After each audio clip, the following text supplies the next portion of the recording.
Political parties seek independent panel to appoint INEC chair. NNPCL links cooking gas shortage, price surge to PENGASSAN strike.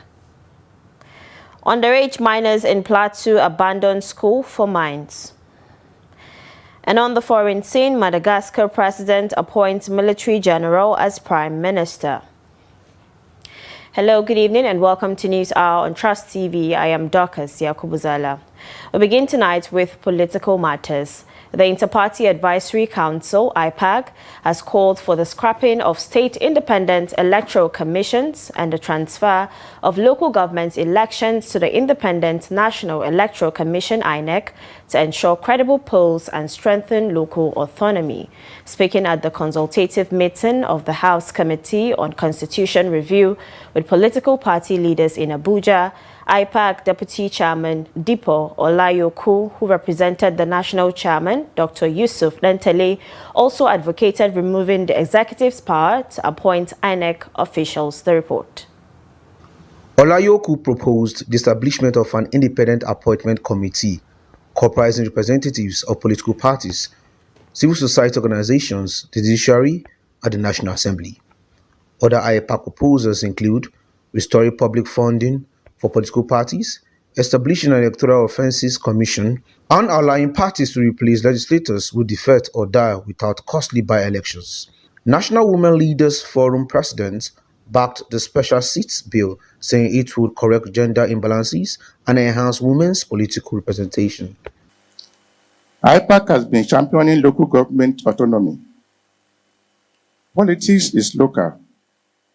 Citizens should be encouraged to actively participate in grassroots politics that guarantees free, fair, and credible local government election. 2. The removal of the power to appoint the chairman of the Independent National Electoral Commission, INEC, the commission secretary, and the national commissioners. This power should be taken away from the executive to promote the independence of the commission.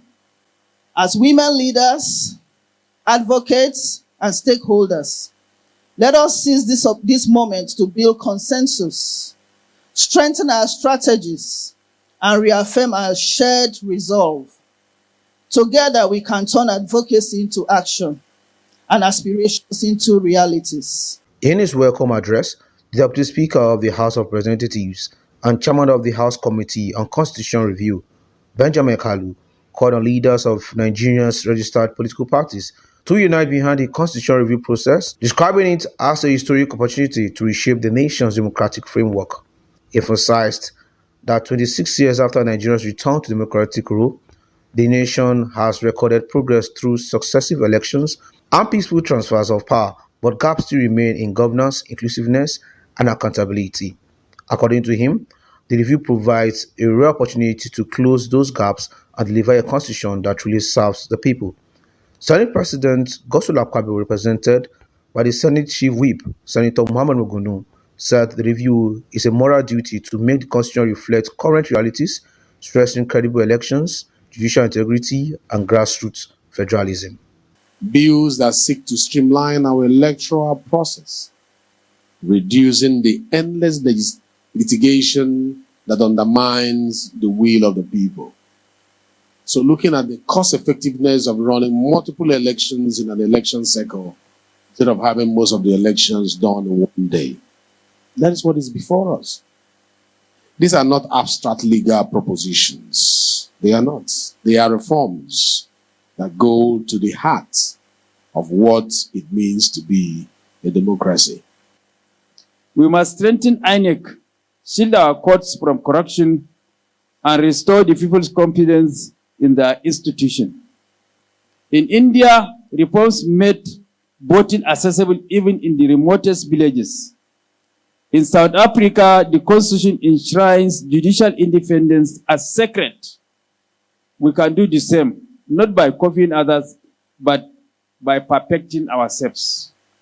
There are proposals to establish State Council of Traditional Rulers to provide advisory role on culture, customary law, security, and intercommunal issues. There are also proposals in the Constitution Review for elections to be held on the same day. These are some of the issues expected to be addressed in the ongoing constitutional review exercise. National Secretary of the African Democratic Congress, ADC, Rauf Aregbesola, has called on the Independent National Electoral Commission, INEC, to publicly demonstrate and standardize all the technology it plans to deploy in future elections, including the bimodal voter accreditation system, BVAS, to restore public confidence in the electoral process. Speaking during a session on innovation in electoral technology, Aregbesola said it was unacceptable for INEC to deploy technology on election day without prior demonstration to Nigerians. He argued that transparency and consistency in electoral technology will prevent confusion, manipulation, and loss of trust in the system. The former Interior Minister also questioned why Nigeria has yet to adopt real-time results display systems successfully used in other democracies. Let INEC demonstrate to Nigeria. It's part of the law of INEC. The existing law of 2022 law of INEC compels it to demonstrate to Nigerians how it's going to conduct the election. That will go a long way to at least compel it to a standard and a procedure that he has shown us. Not for us to wake up on election day and see different things. Okay. That is my first position. Please let me. Okay. Sure. Two, how come in India? How come in Brazil? How come in Venezuela? Where as we are voting, the tally is being done and we are seeing it. How come we cannot do so in Nigeria? As we are voting, the tally is being recorded and it's being shown to everybody. It's not about Eli, it's about the system. We have committed so much resources to technology in INEC that is possible. Let's demand that of INEC. Simultaneous display of election as it is being done. The paperwork is just for parties to have record of what is happening. That is one. Two, agents of parties and observers are usually excluded from election. Agents of parties should monitor closely the processes of election to accreditation. They must not be given a wide berth on election day to just be.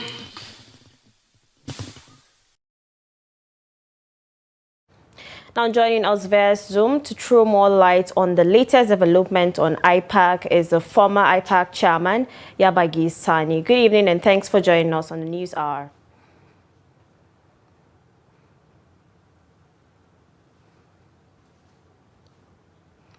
Good evening, can you hear me?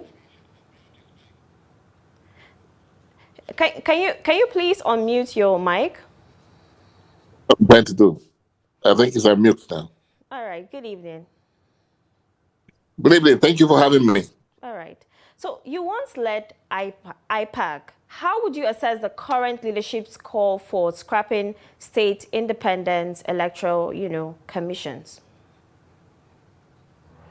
Well, if you observe critically what has been happening, this is like an organized crime at the local government level. Anytime you are having elections, because you can hardly find any party that is not in power in that state, winning even a councillorship is difficult. You may win, but the powers that be at that in that state will take it away from you. So it's a charade of democracy, a mockery of democracy, and for us to have proper democratic ethos, enshrined at that level of governance, which is the closest tier to the government, like to the people, like So if you can't get it right at that level, then you can imagine what happens at the state level, what will happen at the federal level. So this is why we're saying that if you take away the responsibility for conducting elections at that level from the state, governance, and then give it to national INEC, hopefully, I say hopefully, we may get it, right. Because if you look at what is happening, even at the national level, when you have national elections, there's not much to really cheer about. That okay, it's not yet Uhuru, even at that level. But then, what you have at that level is perhaps something that you can say, okay, let's build on what we are having. So this is why IPAC is of the opinion for a long time that this responsibility should be taken away from the state governors and given to the national INEC, so that we can begin to have an election that people can believe in, so that people can begin to participate in an election, and then their votes will begin to count. So this is why we're saying that should happen. You see, like we also mentioned, the appointment of electoral of the superintendents at the of elections at INEC. I'm talking about the national chairman, the chairman of INEC, the national commissioners, the reg. The appointment should not be done by the same person who also is a participant, who is taking part in the election. That's Mr. President. It's not fair at all. It doesn't portray us as a serious, people, because if you pay the piper, you dictate the tune. And this is why we are saying that in addition to taking away the responsibility for conducting elections from the local government, for local government elections from the governors, also the appointment of the INEC officials should be taken away from the president, so that we can begin to have something that we can rely upon and be able to have elections that will produce responsible, individuals that will have empathy and will have connection with the grassroots or with the electorates, as the case may be. Again, we are asking for amendment of the act, But if you look at even the present constitution, what the constitution says about the funding of INEC, that the funding should come from the consolidated revenue, and that National Assembly should be the one to supervise INEC as far as budgeting is concerned. Today, what you find is that the federal government, it prepares the budget. INEC prepares the budget and send to the federal government, for them to now send to National Assembly, which is wrong. So you will not have, even today, as I speak, the laws are being violated. The law that enshrines the autonomy of INEC and its funding is being violated. You look at, if you remember what happened when some few months ago, Mr. President launched, the foundation laying stone of the new INEC headquarters in Abuja. That is not the place of Mr. President. It is not FDA that should build headquarters for INEC. It is wrong, because the Constitution specifically says that politically exposed individuals or governments should not acquire anything for INEC. INEC should be independent in funding, in budgeting, in expenses, and everything. But that is being violated. So you ask yourself, even if we now say don't appoint INEC chairman, how much will that translate to independence when the money that they're supposed to use will still be coming from the president? So not only that we need to amend that law, but we also have to ensure that the present law, the present constitution is being enforced. That is not being done as we speak today. If you can hear me, you are clamoring for, the government to seize control of, the INEC. You want them to be independent. But if they remain independent, or if, government ceases to be in control of, INEC, how certain are we of the credibility of appointments or elections, rather? No, there can be a stakeholder mechanism, all the stakeholders.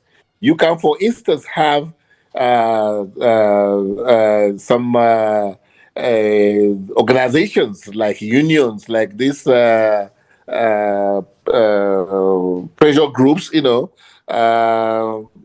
can have the Judiciary Commission, you can have labor unions, you can have people from various sectors of the economy, the stakeholders from even the parties, that will come together and then perhaps advertise this post, and then they will now subject them to some screening, and then appoint anybody that is found to be competent, so that the person can now operate independently. But if you have Mr. President appointing the person, how can the person fail Mr. President in election? It's not possible. So this is the issue we're talking about. And the constitution, the drafters of the constitution that says you need to have an independent body, which is a commission. What you must understand is that the commission is not a federal agency. It's not.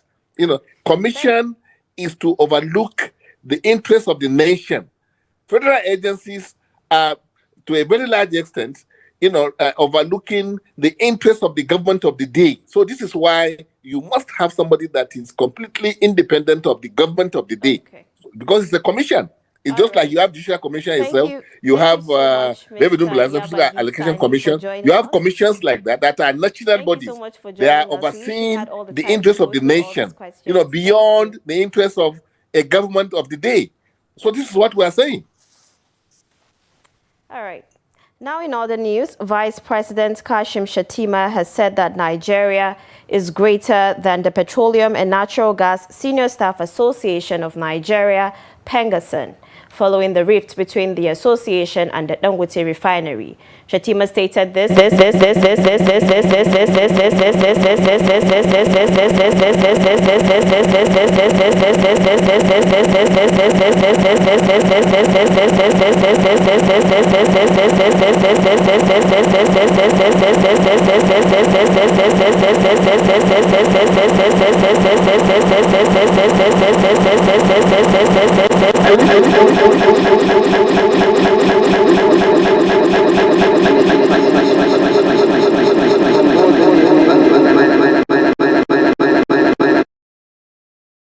I wish to call for caution, retrospection, and a deeper sense of patriotism from both the labor and the organized private sector in defining and improving the relationship between labor and industry in the interest of maintaining our steadily improving economic fortunes. It's not about holding the whole nation to ransom because of a minor labor dispute. Nigeria is greater than PENGASSAN. Nigeria is greater than each and every one of us.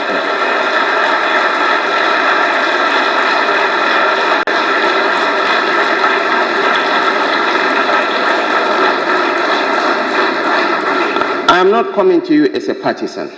I am coming to you as a patriot in search of solutions to our national challenges. I wish to re-emphasize that in the interest of improving the fortunes, the government is hereby tasking the Nigerian Economic Summit Group in taking more than a passing interest in the matter. The government will expect far-reaching recommendations from the NESG in addressing this issue, even as the government is also taking steps to protect big industry and ensuring industrial harmony for the good of the nation. Meanwhile, Dangote Refinery has said the two-day strike action by the Petroleum and Natural Gas Senior Staff Association of Nigeria, PENGASSAN, did not disrupt its operations for a second. This comes as the 650,000 barrel per day refinery hailed President Bola Tinubu and federal government officials for their intervention to halt the PENGASSAN strike. The company made this known in a lengthy appreciation statement released on its X account on Sunday. According to the oil firm, the tireless intervention of President Tinubu, his ministers, and senior officials resulted in the abatement of the disruption of PENGASSAN's strike actions.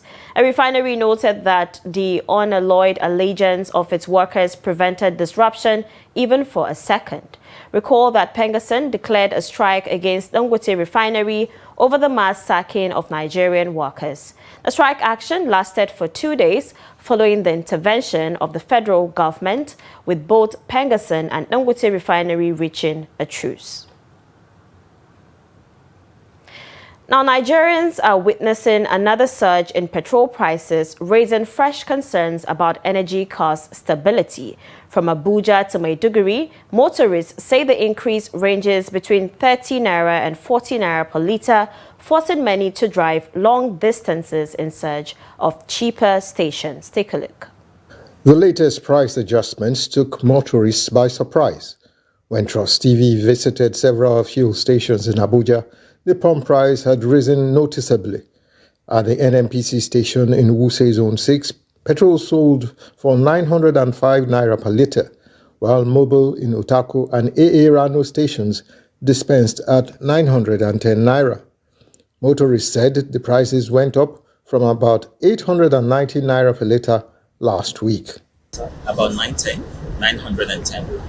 When did you get last for 910? Within the week. And you got But it was lower than that in the previous week. I think 8 something. I don't quite follow what the prices. So today is about 910 to here. But it feels like there's a bit of scarcity because most of the filling stations are blocked. Okay. But here there's a lot of queuing. We are getting it there now that 910. So when last did you get to that lesser price? How much did you get to there? It's about 90. But now it's now. So when did you notice this one increase? The afternoon. Now it's going from church. In Maiduguri, residents called on the federal government to reduce petrol to 500 naira per litre to ease the hardship.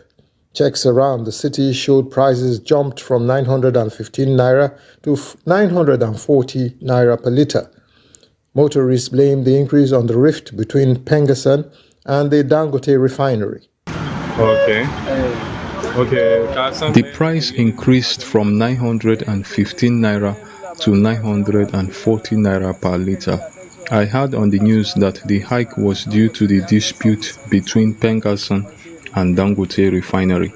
I want the federal government to reduce the price to 500 naira because the masses are suffering. They say the government is for the people, so it should do something. I'm begging the government to reduce the price because it's too expensive. After our daily work, we don't make enough money to pay the tricycle owners. It's difficult for us. That's why we are struggling to survive this fuel hike. We're not okay. We're not even okay with the removal of subsidy in the first place. So why should we be okay with any increment? Okay. So that's that. The government should do something about it. Okay. Yes. So how much was it before now? Before removal of subsidy or no, the fuel price? It's around 915, but right now it's around 940. Residents say the current price is unbearable and is worsening daily living conditions. In Kaduna, many filling stations were closed, while queues resurfaced in parts of the metropolis. Motorists spent hours waiting to buy fuel. Trust TV visited several stations and reports that only a few are dispensing, with long queues of desperate motorists. To be honest, we are in a difficult situation and we need the government to intervene so we can get fuel within minutes.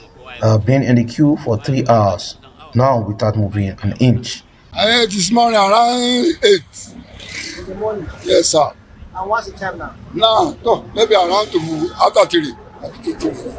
I cannot talk about it because I don't know why they get the carry ourselves go now.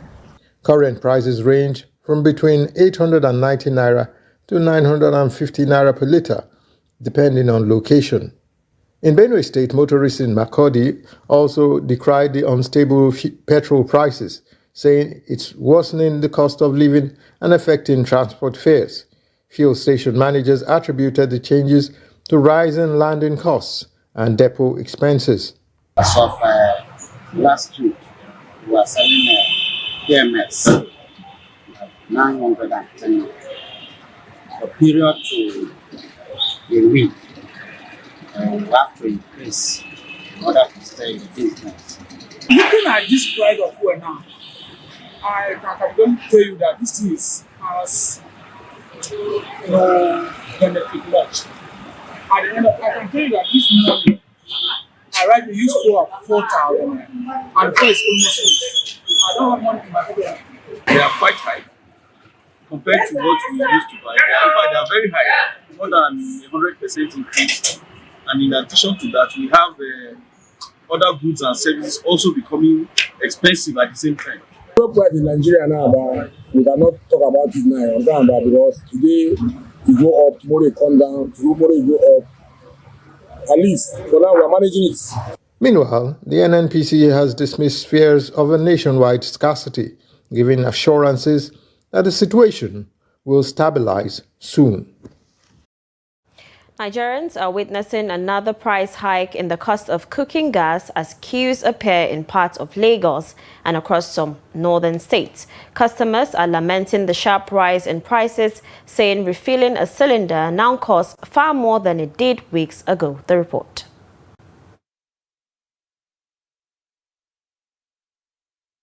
The Group Chief Executive of the Nigeria National Petroleum Company Limited, NNPCL, Bayo Ojulari, attributed the scarcity in price surge to disruptions caused by the recent strike by the Petroleum and Natural Gas Senior Staff Association of Nigeria.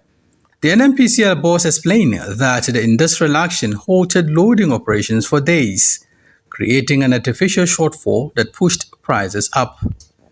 He accused some retailers of exploiting the situation to increase prices, but assured Nigerians that the market will stabilize in the coming weeks as supply chains recover. In this particular case, we actually lost significant production of almost over 200,000 barrels per day of production that was deferred. We also have gas production that was deferred, and power generation also was impacted. About 1.2 megawatts of power was affected by that strike.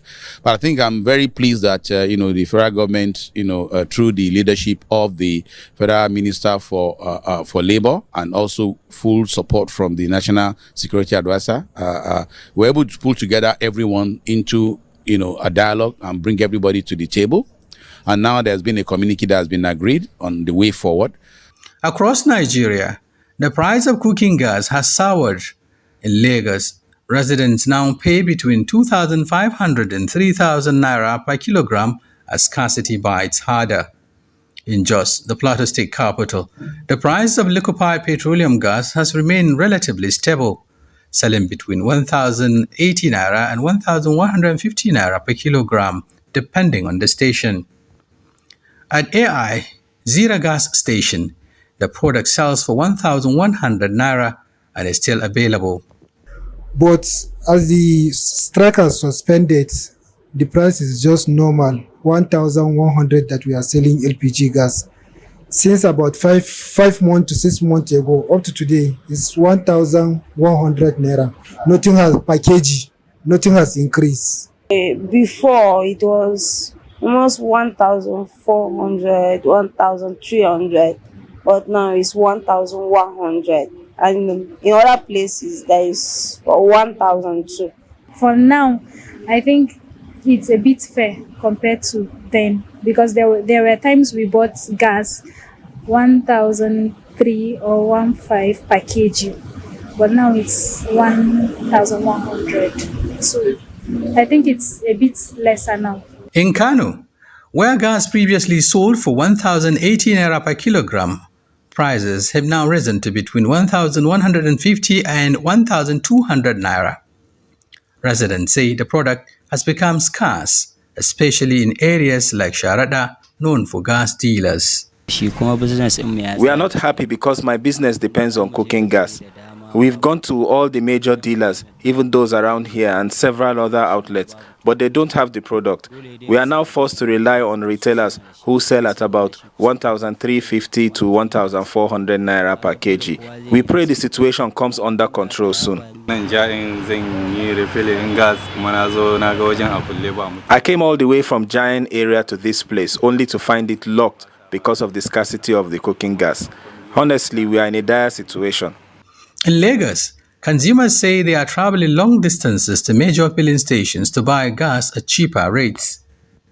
While retail outlets in residential areas sell between 2,000 and 2,500 per kilogram, major stations like Mobil and AP in Ikeja sell for about 1,300 per kilogram. As the strikes aftershocks ripple across the country, many Nigerians are left paying more for basic energy needs, traveling far distances, queuing longer, and hoping for a quick end to the scarcity. In other news, the management of the National Assembly has cautioned aggrieved parliamentary workers against carrying out their planned protests and picketing of the complex as lawmakers resume plenary on Tuesday. The warning followed threats by some members of the Parliamentary Staff Association of Nigeria to embark on industrial action over alleged unresolved welfare and constitutional issues affecting staff. In a circular issued on Sunday by the Secretary, Human Resources and Staff Development, ECN Eyo ECN, on behalf of the Clerk of the National Assembly, Kamoru Ogunlana, the management warned that any attempt to disrupt legislative activities would attract severe disciplinary measures. The warning came on the heels of a letter by some concerned PENGASSAN members dated October 3, 2025, and addressed to the Clerk of the National Assembly, accusing management of harassment and intimidation of union members, demanding transparency and adherence to the PENGASSAN Constitution 2015. The petition, jointly signed by MC Odo Yusuf Muhammad Abiola and Chinenye Peace Nda, alleged that workers were being queried and threatened with suspension for insisting on the presentation of audited accounts to the Congress as required by the union's constitution. Beyond union matters, the concerned workers accused management of neglecting long-standing welfare issues, including correction of salary shortfalls, remittance of statutory deductions, tax, pension, and housing fund, full implementation of the consolidated legislative salary structure, and payment of allowances covering rent subsidy, leave, hazard, and medicals. Now, barely 1 week to the commencement of its planned nationwide strike, the leadership of the Academic Staff Union of Universities, ASU, has commenced mobilization of all its members across all the universities in the country. The union premised the latest development upon the government's silence after a notice had been served to all relevant authorities, including the Minister of Labour and Employment, Megari Dingei. Trust TV reports that ASU had last week Monday announced publicly that it will shut down all the public universities in the country in order to press home its demands, which have remained largely unattended to.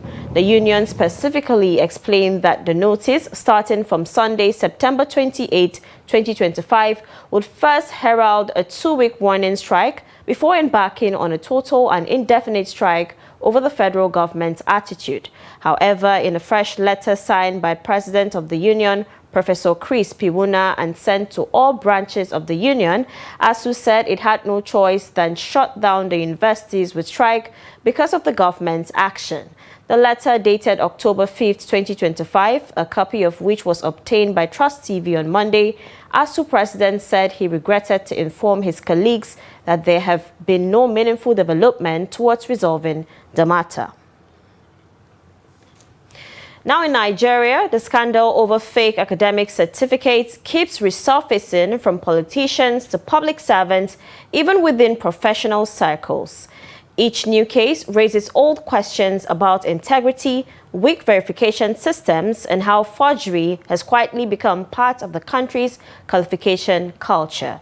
In this explainer, Abdullahi Ahmed takes a look at why certificate fraud remains so common and what it says about the value Nigeria places on genuine merit. Take a look.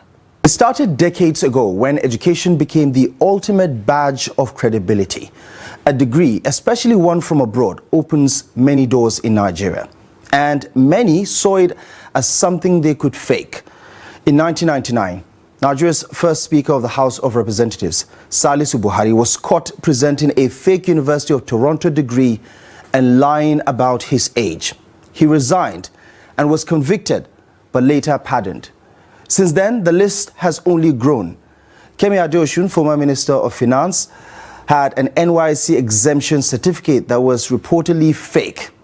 Andy Uba and Governor Ademola Adeleke were questioned over unverifiable university records. Christian Abba lost his seat for using a forged OND certificate. And Uche Naji, a current serving minister in the federal government, recently disowned a University of Nigeria of Nsukka certificate after claiming their degree. Well, these are not isolated cases. They are symptoms of something much deeper. Fake degrees aren't just about politics anymore. They run through Nigeria's entire bureaucracy. From local councils to federal ministries, thousands of civil servants are working with forged WAEC results, diplomas, and university certificates. Investigations by the Federal Civil Service Commission and state governments have repeatedly uncovered ghost workers, impersonators, and officers with fake papers, some in service for decades. The system has normalized fraud because verification is weak or almost non-existent. Recruitment often favors connections over credentials. Certificate mills, especially from abroad, supply whatever qualification fits the job title. And in a country where paper qualification means promotion, the temptation to forge has become routine. Over time, the message became simple. You don't need to study hard to move up. Just find the right paper. Every fake certificate chips away at something bigger. Trust. Trust in schools. Trust in public institutions. Trust in leadership. When unqualified people run the system, competence becomes optional and failure becomes policy. Until there is real punishment and transparency verification at every level, from councillors to ministers, Nigeria will keep rewarding forgery over merit. Because right now, in the corridors of power, the cubicles of public offices, fake degrees are doing the real damage. Now in Plateau State, under the scorching sun, children gather at the sand pits of mining sites with determined looks on their faces, bending down to dig and scoop sand in search of mineral resources. Despite the intense heat, these young boys, who are supposed to be in classrooms, persist, shoveling load after load of sand in their quest to reach the hidden treasures beneath the earth across various mining sites in Plateau State. Ado Musa visited some of the mining sites in Plateau State and sent in this report. Behind me are men and women, including children underage, engaging in mining activities. The issue of child labor in mining sites, particularly in Plateau State, is a pressing concern. Governor Caleb Mutfwan has expressed worry over children under 18 participating in mining activities, citing it as a major factor pushing them out of schools. However, when interviewed, many of these children reveal that they engage in mining activities to financially support themselves and their families. I am here to make money. I don't go to school or learn any trade. I have been mining for over a year. I use the money to buy food, clothes, and shoes for myself. And I also support my father with what I make from tin mining. I hope to return to school one day and become a medical doctor. I come to mining sites purposely to earn money for my school fees and to support my education. I want to continue learning because education is very important. I'm going to JSS 1. If I make enough money, I will also support my siblings' education. I come here to earn money to help my mother and to pay for my school uniform.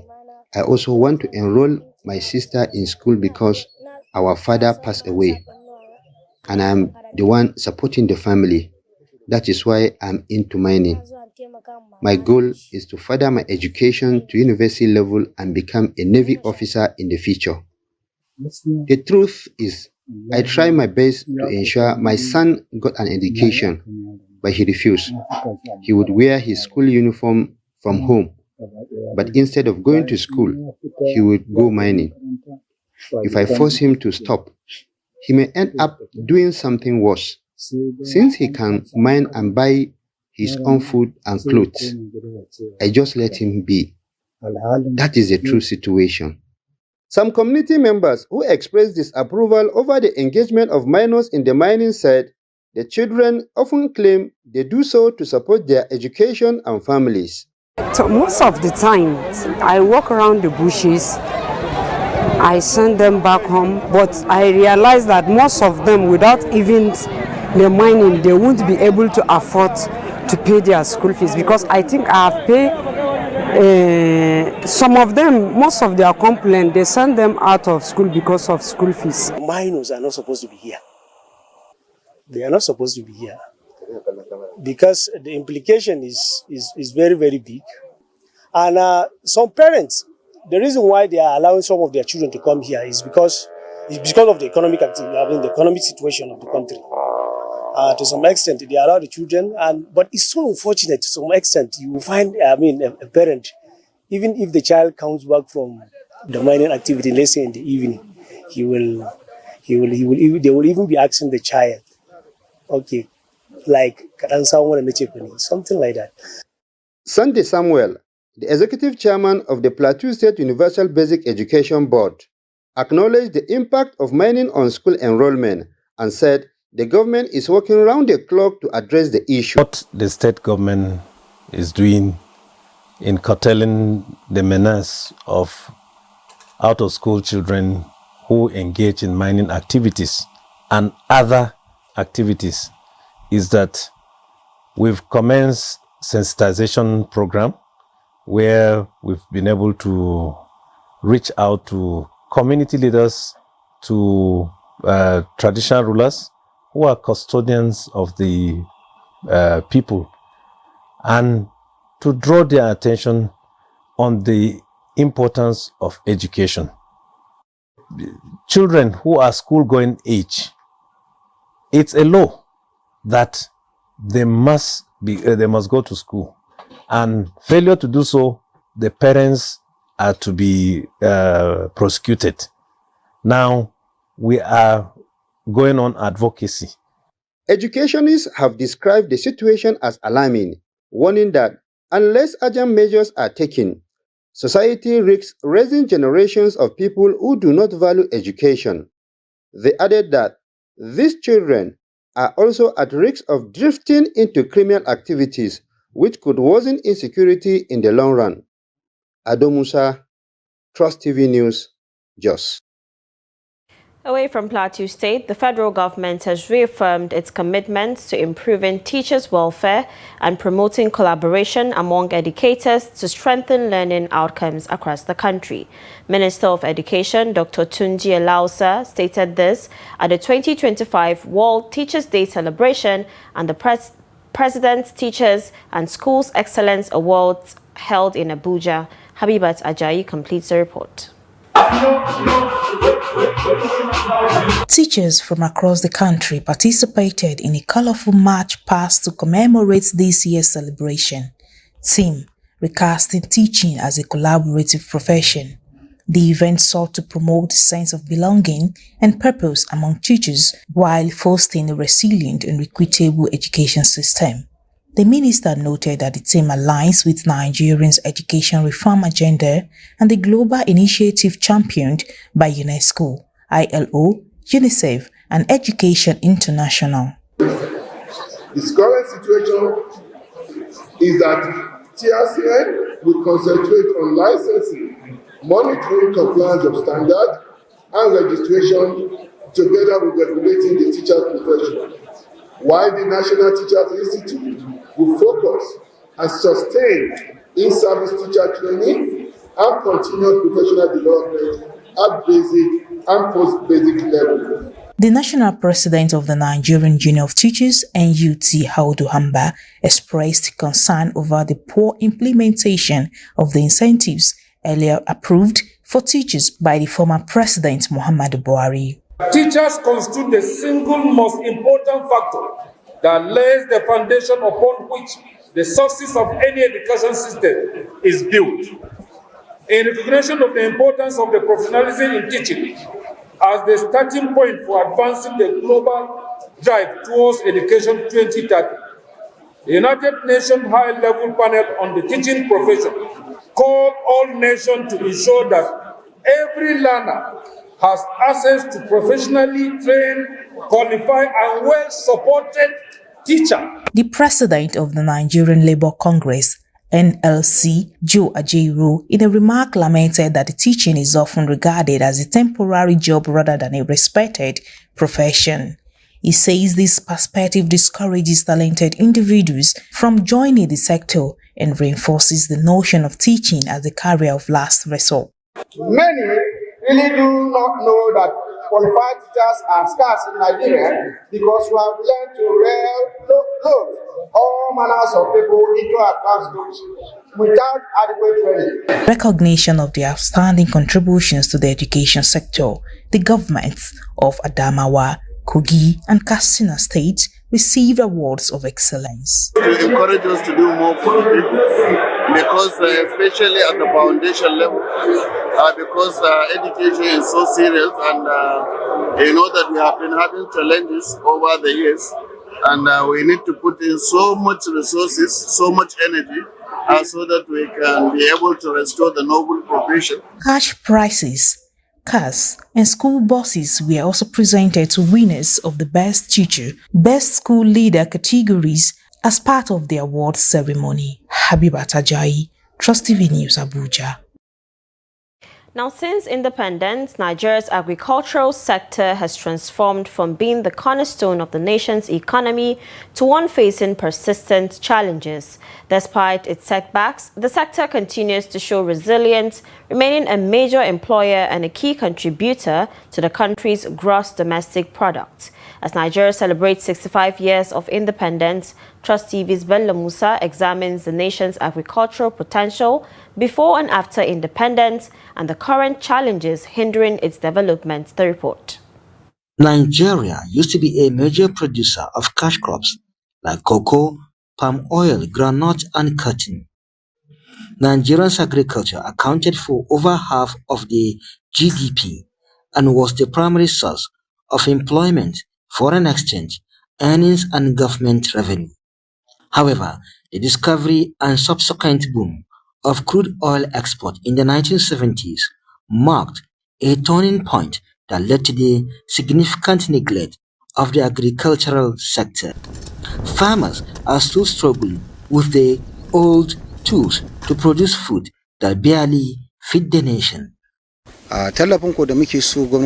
want the government to assist us with fertilizer by ensuring that it gets to the farmers.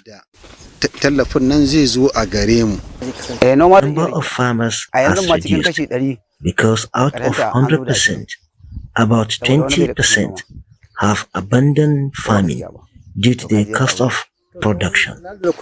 With massive oil revenues, successive governments shifted focus and resources away from agriculture. This created a perception that oil would be a more effortless path to prosperity.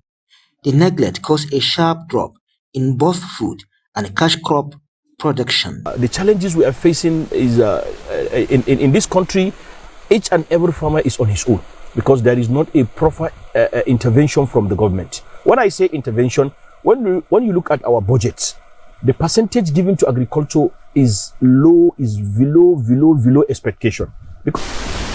Numerous government programs such as Operation Feed the Nation and the Green Revolution have been rolled out over the years with limited long-term success. However, there has been inconsistency in the implementation of the programs. You see, policy pronouncement is just one out of the entire cycle. Normally, we should have policy formulation, policy development, policy enactment before policy pronouncement. If you look at pronunciation for the declaration of state of emergency in agriculture, it didn't capture these four processes. We just went to the last one, which is announcing that there is a state of emergency. And because of that, you could see clearly that nobody can see for real that this is the direction that the state of emergency on agriculture is taking. Beyond throwing money and credit to farmers to improve their production, there has been limited application of technology. This is primarily responsible for the stagnancy in agricultural development in Nigeria.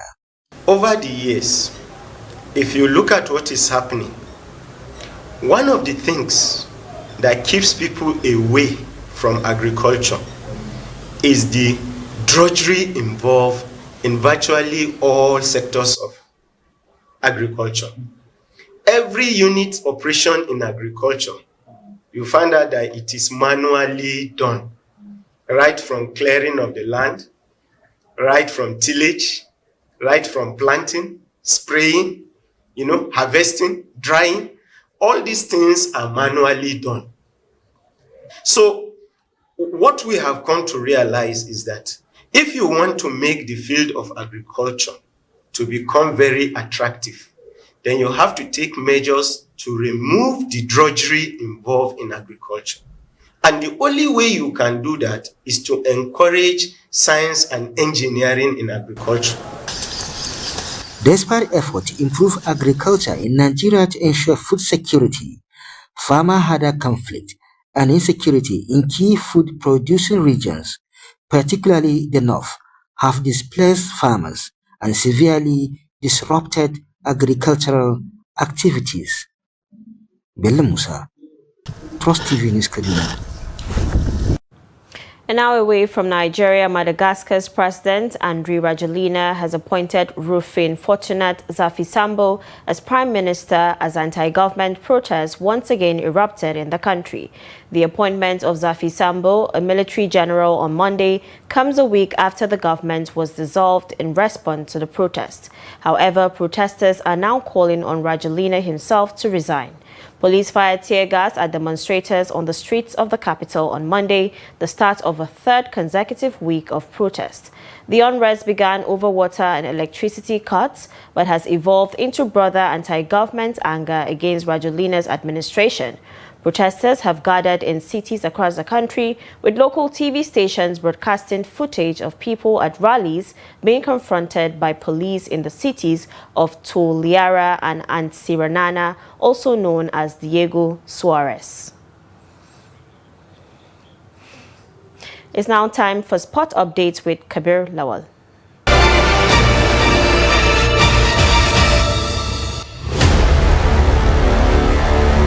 The Confederation of African Football, CAF, under the leadership of President Patrice Motsepe, has reaffirmed its commitment to the growth and development of women football across the continent.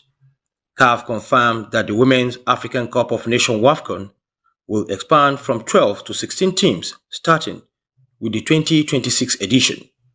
Next year's tournament in Morocco was originally scheduled to feature 12 teams, with qualifiers already in their final round. However, the expansion means an additional qualifying round may be introduced, within 11 teams expected to battle for remaining 4 tops.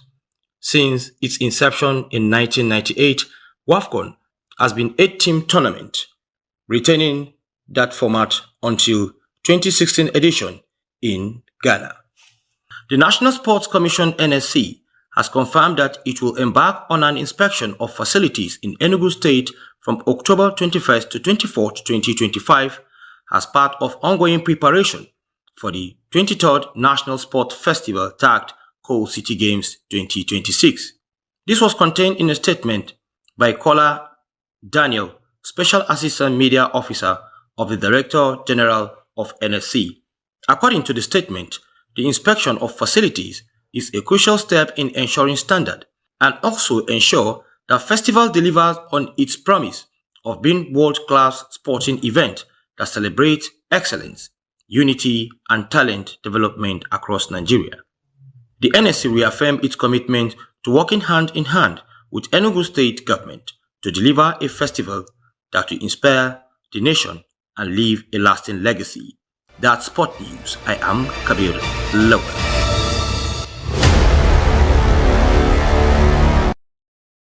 To wrap a news hour, do not forget to follow us across all social media platforms for more programs, news and documentaries.